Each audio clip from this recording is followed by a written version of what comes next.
You talk about what institutional custody means for XRP. If I want my XRP back in the future, you can take it out at any time. Again, we whitelist wallet or greenlist wallets, whatever you want to call it.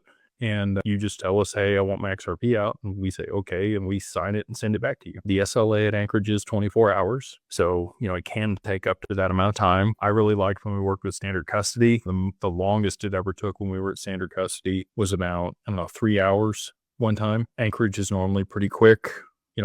That's probably a reasonable time frame, 3 to 5 hours. Sometimes it's much faster than that, if it's during business hours for sure. But their SLA is 24 hours to send your crypto out. But if at any time you want to pull it out for whatever reason, they are your assets and you can absolutely do that. If they are in the fund, it can take longer. In the documents that you sign, there's, a 60-day hold period effectively when you first put them in there. Most funds or hedge funds, if you're participating, it's a 12-month lockup. Like you can't withdraw funds for 12 months.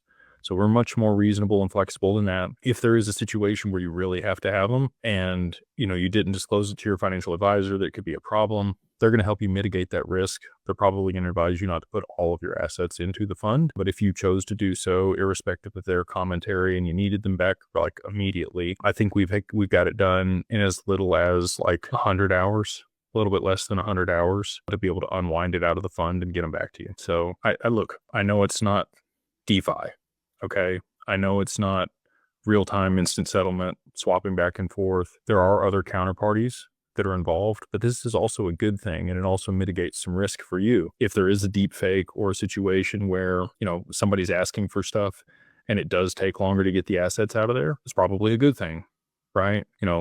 We have some systems in place to be able to mitigate that risk. If you tell us a certain word that is a distress word, then we're going to know that you're in distress, and we're probably going to delay that transaction, and we're going to call the authorities and tell them that you're under duress and being coerced by somebody and, probably need to send help over there. So that's some of the additional benefits that we provide.